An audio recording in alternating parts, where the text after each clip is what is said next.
Congressman Jim McGovern is a Democrat of Massachusetts. He previously chaired the House Rules Committee. He now serves as the top Democrat on that committee, and he joins me now. Now, Congressman, I want to bend over backwards to be fair here. Perhaps it is the case that secret rules riders documents exist in all Congresses, and I'm just making a big deal about this now, but you're shaking your head.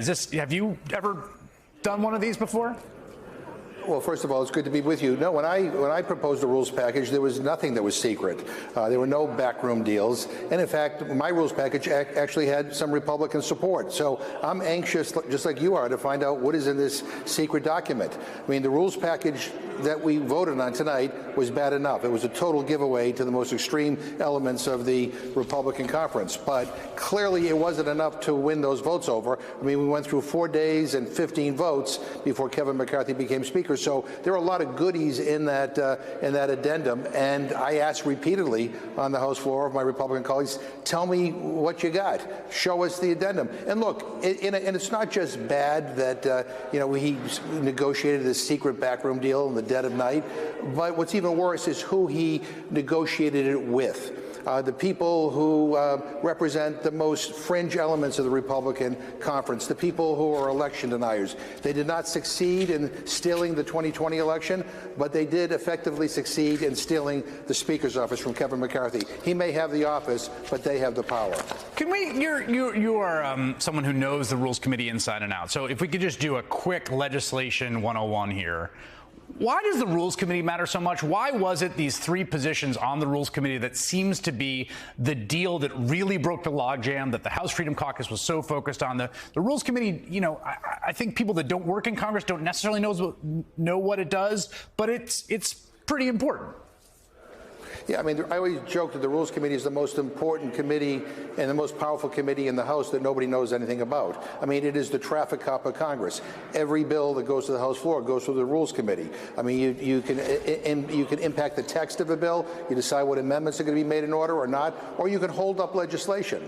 Now, historically, the committee has been in recent history, it has become an arm of the leadership. We work with the Speaker's office to try to move our legislative agenda. In the old days, it used to be the graveyard of good legislation, where Republicans and some segregationist Democrats would hold up civil rights legislation.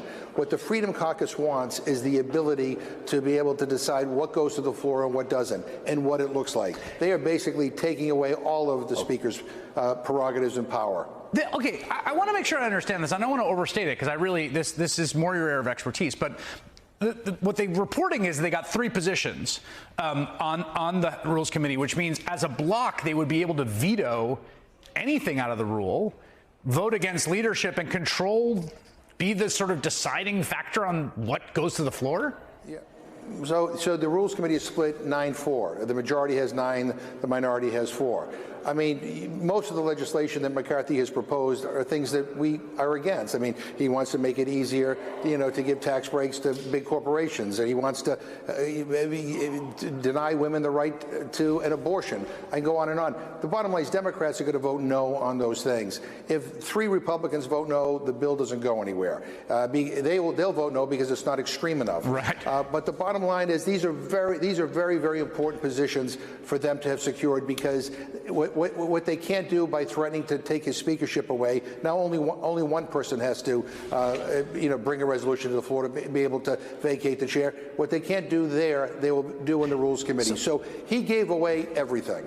So here's my other question. There's an aspect of the rules that were voted on today and passed, and every Democrat voted against, which would allow in spending bills to sort of really micro-target, like, even individual federal employees, whether their salary or specific programs. And I just, how important do you think that is? I know they're very excited about it. I know lots of Democrats are warning about it. How important is that rule? How new is that?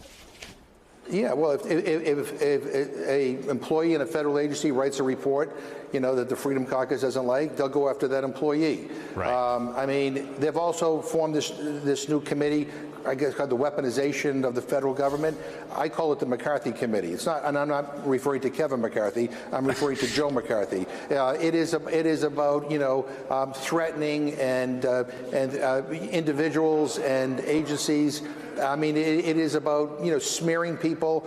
It is about intimidating people. I mean, the bottom line is what the Republicans have won in this rules package, really benefits the most extreme fringe elements of their caucus. And by the way, they also paved the way to bring up a number of bills under closed rules that will make it easier for polluters to pollute, that will actually increase the deficit by $115 billion, stuff that will, again, as you mentioned, go after individual federal employees. It is a mess. And quite frankly, it is a disgrace that this is the rules package that we are now having to operate under.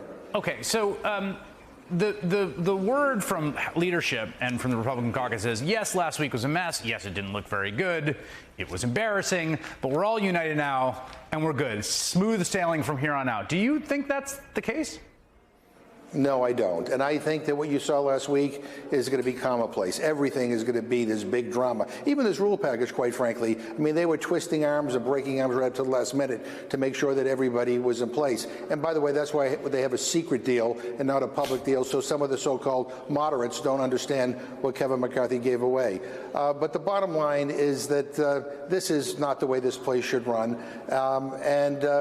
And again, the sad thing is that Kevin McCarthy gave away everything, including his dignity in this process, gave it away to this fringe group of people who tried to overturn our election, who cheered on the insurrectionists, who represent the most intolerant wing of the Republican Party. And so, look, we'll see how this works. But these people are not interested in governing, Chris. They're interested in Twitter followers, maybe getting an appearance on Tucker Carlson, or just inflating their egos. They're not about governing.